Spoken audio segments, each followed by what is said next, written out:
আসসালামু আলাইকুম, welcome to English apps. আজ আমরা আলোচনা করব পার্টস অফ স্পিচে 8 প্রকারের মধ্যে অন্যতম গুরুত্বপূর্ণ একটি প্রকার প্রোনাউন নিয়ে, অর্থাৎ প্রোনাউনের ডিফিনিশন এবং প্রোনাউনের সংজ্ঞা বিস্তারিতভাবে আজকের ক্লাসটিতে আমরা আলোচনা করব।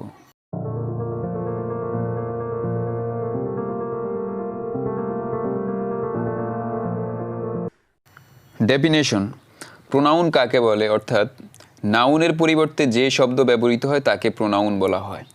আমরা এর আগের ক্লাসগুলোতে নাউনের সংজ্ঞা আলোচনা করেছি। তোমরা যারা ক্লাসগুলো করো নাই, ডিসক্রিপশন বক্স থেকে লিঙ্ক দেখে ক্লাসগুলো করে নিবে। নাউন অর্থ হচ্ছে কোনো কিছুর নামকে নাউন বলা হয়, আর নাউনের পরিবর্তে যেই শব্দটি ব্যবহৃত হয় সেটা হচ্ছে প্রোনাউন। যেমন he, she, they, it, you, we ইত্যাদি। এই শব্দগুলো নাউনের পরিবর্তে ব্যবহৃত হয়। যেমন রহিম ইজ এ স্টুডেন্ট, রহিম একজন ছাত্র। এরপরে যদি আমরা বলি রহিম রিডস ইন ক্লাস 8, এই যে বারবার একবার প্রথম রহিম ব্যবহার করার পরে আবার যদি রহিম ব্যবহার করি তাহলে সেন্টেন্সটি সুন্দর হয় না। এই সুন্দর করার জন্য পরবর্তী যে রহিম সেটার পরিবর্তে আমরা ব্যবহার করব হি রিডস ইন ক্লাস 8, অর্থাৎ Rahim is a student, he reads in class 8। এই যে রহিমের পরিবর্তে হি ব্যবহার করেছি, এটাই প্রোনাউন। এরকম আরও প্রোনাউন রয়েছে, যেমন he, she, they, it, you, we ইত্যাদি। প্রোনাউনের ক্লাসিফিকেশন, অর্থাৎ প্রোনাউন হচ্ছে 8 প্রকার।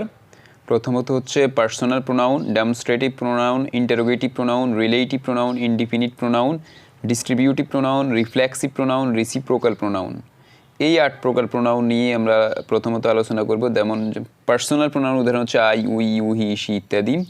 ডেমনস্ট্রেটিভ প্রোনাউনের উদাহরণ দিস, দ্যাট, দেস, দোস। এই প্রত্যেকটা নিয়ে আমরা একটু পরে বিস্তারিত আলোচনা করব। এখন হচ্ছে জাস্ট এক্সাম্পল দিচ্ছি। তারপর ইন্টারোগেটিভ প্রোনাউন হচ্ছে, ইন্টারোগেটিভ প্রোনাউনের উদাহরণ হচ্ছে হু, হুইস, হোয়াট ইত্যাদি। রিলেটিভ প্রোনাউনের উদাহরণ হচ্ছে হু, হুইস, হোয়াট, দ্যাট, এগুলো হচ্ছে রিলেটিভ প্রোনাউন। ইনডিফিনিট প্রোনাউন হচ্ছে ওয়ান, সাম, এনি, নান ইত্যাদি। ডিস্ট্রিবিউটিভ প্রোনাউনের উদাহরণ হচ্ছে ইচ, আইদার, নাইদার ইত্যাদি, এভরি। রিফ্লেক্সিভ প্রোনাউনের উদাহরণ হচ্ছে মাই সেলফ, হিমসেলফ, হারসেলফ। রিসিপ্রোকালের উদাহরণ হচ্ছে ইচ, আদার, ওয়ান আনাদার। প্রোনাউন হচ্ছে পার্সোনাল প্রোনাউন। পার্সোনাল প্রোনাউনের পার্সোনাল শব্দটি এসেছে পার্সন থেকে। আমরা জানি যে পার্সন শব্দের অর্থ হচ্ছে পুরুষ বা ব্যক্তি। এই পার্সন থেকেই গঠিত হয়েছে পার্সোনাল প্রোনাউন। অর্থাৎ পার্সনের প্রকারভেদ আমরা পড়েছি যে পার্সন 3 প্রকার: first person, second person, third person. এটা কোনো ব্যক্তিকে বা পুরুষকে বোঝাতে ব্যবহৃত হয়। তো অর্থাৎ পার্সনের পরিবর্তে যেই প্রোনাউন ব্যবহৃত হয় তাকে হচ্ছে পার্সোনাল প্রোনাউন বলা হয়। যেমন আমরা এটা সংজ্ঞা দেখি, কোনো ব্যক্তি বা বস্তুর নামের পরিবর্তে যে প্রোনাউন ব্যবহৃত হয় তাকে পার্সোনাল প্রোনাউন বলা হয়। অর্থাৎ কোনো ব্যক্তির নাম, যেমন রহিম, এই রহিমের পরিবর্তে হি ব্যবহৃত হয়েছে, এটা হচ্ছে প্রোনাউন। এক্সাম্পল দেখি। ব্যক্তির পরিবর্তে আমি একটা উদাহরণ দিয়েছি আই ডিড ইট। এখানে আইটা হচ্ছে প্রোনাউন এবং এটা হচ্ছে পার্সোনাল প্রোনাউন, কারণ আইটা হচ্ছে কোনো ব্যক্তির পরিবর্তে ব্যবহৃত হয়েছে। ইউ ক্যান ডু এভরিথিং, এখানে ইউটা হচ্ছে পার্সোনাল প্রোনাউন, কেননা ইউ হচ্ছে কোনো ব্যক্তির পরিবর্তে ব্যবহৃত হয়েছে। তো সো ইউ হচ্ছে পার্সোনাল প্রোনাউন। বস্তুর নামের পরিবর্তে, যেমন হি ডিড ইট, এখানে ইট মানে ইহা করেছিল, কোনো বস্তুকে বোঝাচ্ছে, সুতরাং এখানে ইটটা হচ্ছে পার্সোনাল প্রোনাউন। তার মানে ব্যক্তি বা কোনো বস্তুর নামের পরিবর্তে যেই প্রোনাউন ব্যবহৃত হয় তাকে পার্সোনাল প্রোনাউন বলে। আমরা সংজ্ঞাতে সেভাবে দিয়েছি, কোনো ব্যক্তি বা বস্তুর নামের পরিবর্তে যে প্রোনাউন ব্যবহৃত তাকে পার্সোনাল প্রোনাউন বলে। উদাহরণ হিসাবে দিয়েছি, তোমরা দেখছো ইতিমধ্যেই, I did it, you can do everything, he did it. আশা করি বুঝতে পেরেছো। এখন আমরা একটা চক দেখব, টেবল, পার্সোনাল প্রোনাউনের একটা টেবল দেখব, যেটা অত্যন্ত গুরুত্বপূর্ণ। এখানে এই চকটা যদি মনে রাখো তাহলে তোমাদের জন্য অনেক বেশি হেল্পফুল হবে প্রোনাউনটা ক্লিয়ারলি বুঝতে। যেমন দেখো, এটাকে আমরা প্রথমেই দিয়ে আলোচনা করেছি পার্সন সম্পর্কে। পার্সন 3 প্রকার: first person, second person, third person. First person হচ্ছে আমি, নিজেকে বুঝালে। আর যদি দুইজনের সাথে কথোপকথন হয়, প্রথমজন আমি, ফার্স্ট পার্সন, দ্বিতীয়জন হচ্ছে সেকেন্ড পার্সন। অর্থাৎ আমি হচ্ছে ফার্স্ট পার্সন, আই, ইউ হচ্ছে সেকেন্ড পার্সন। আর থার্ড পার্সন হচ্ছে আমি আর তুমি ছাড়া, আই এবং উই ছাড়া, ফার্স্ট পার্সন এবং সেকেন্ড পার্সন ছাড়া অন্য যত পার্সন আছে সবগুলোকে থার্ড পার্সন বলা হয়। এবার নাম্বার দেখো, নাম্বারের ক্লাসগুলো এর আগের ক্লাসে আলোচনা করেছি, ডিসক্রিপশন বক্সে লিঙ্ক দিয়ে দিব, সেখান থেকে ক্লাসগুলো করে নিবে।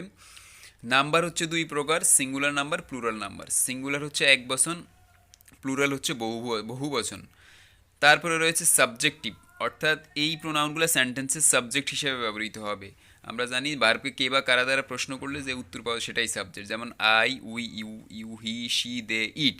এই প্রোনাউনগুলো সেন্টেন্সে অলওয়েজ সাবজেক্ট হিসেবে ব্যবহৃত হবে। যেমন I eat rice, we eat rice. Objective, সেন্টেন্সে অবজেক্ট হিসেবে ব্যবহৃত হয়। অবজেক্ট কাকে বলে? ভার্বকে কি বা কাকে দ্বারা প্রশ্ন করলে যেই উত্তর পাওয়া যায় তাকে অবজেক্ট বলা হয়। এই যে প্রোনাউনগুলো রয়েছে এগুলো সেন্টেন্সে সবসময় অবজেক্ট হিসেবে ব্যবহৃত হয়, যেমন me, us, you, you, him, her, them, it, এগুলো সবসময় সেন্টেন্সে অবজেক্ট হিসেবে ব্যবহৃত হবে। তারপরে রয়েছে পসেসিভ অ্যাজেক্টিভ। পসেসিভ অ্যাজেক্টিভটা কি? এগুলো অ্যাজেক্টিভ রূপে ব্যবহৃত হয়, যদিও এগুলো প্রোনাউন কিন্তু সেন্টেন্সে যখন ব্যবহৃত হয় তখন অ্যাজেক্টিভ হিসেবে, যেমন my, our, your, his, her, their, its. যেমন this is my book, this is your book, this is his book, এখানে হিজটা হচ্ছে পসেসিভ। তারপরে রয়েছে প্রসেসিভ প্রোনাউন। পসেসিভ প্রোনাউন যেমন mine, ours, yours, his, hers, theirs, its, এগুলো সেন্টেন্সে possessive pronoun রূপে ব্যবহৃত হয়। এটা মূলত যেমন দিস ইজ মাই বুক, এটাকে আমরা যদি এইভাবে লিখি দিস বুক ইজ মাইন, এই বইটি আমার, সুতরাং এখানে মাইন্ডটা হচ্ছে possessive pronoun, this book is ours.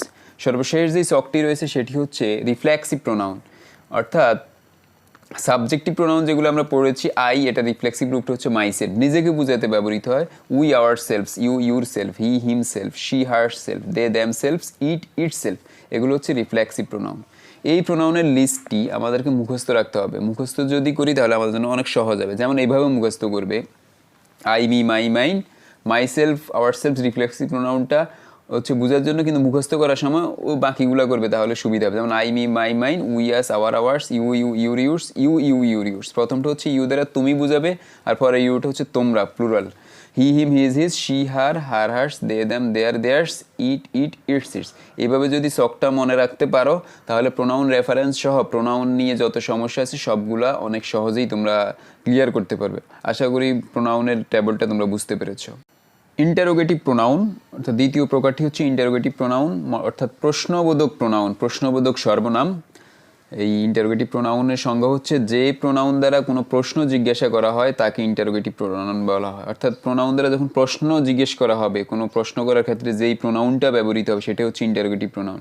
যেমন এক্সাম্পল দেখি আমরা, হু আর ইউ, তুমি কে, এখানে হুটা হচ্ছে ইন্টারোগেটিভ প্রোনাউন, কারণ এই হু দ্বারা প্রশ্ন করা হয়েছে, সুতরাং হুটা হচ্ছে ইন্টারোগেটিভ প্রোনাউন। দ্বিতীয় যে সেন্টেন্সটি রয়েছে, which of this pants do you want, এই কলমগুলোর মধ্যে তুমি কোন কলমটি চাও, এখানে হুইচটা হচ্ছে ইন্টারোগেটিভ প্রোনাউন, কারণ হুইচ দ্বারা এখানে প্রশ্ন করা হয়েছে, সুতরাং যেই প্রোনাউন দ্বারা প্রশ্ন করা হয় তাই interrogative pronoun. Distributive pronoun, distribute শব্দের অর্থ হচ্ছে বন্টন করা, আর ডিস্ট্রিবিউটিভ প্রোনাউন হচ্ছে বন্টনের ক্ষেত্রে যে প্রোনাউনটা ব্যবহৃত হয়। যেমন সংজ্ঞা দেখো, যে প্রোনাউন অনেকগুলো ব্যক্তি বা বস্তু থেকে একটি ব্যক্তি বা বস্তুকে আলাদা করে তাকে ডিস্ট্রিবিউটিভ প্রোনাউন বলা হয়।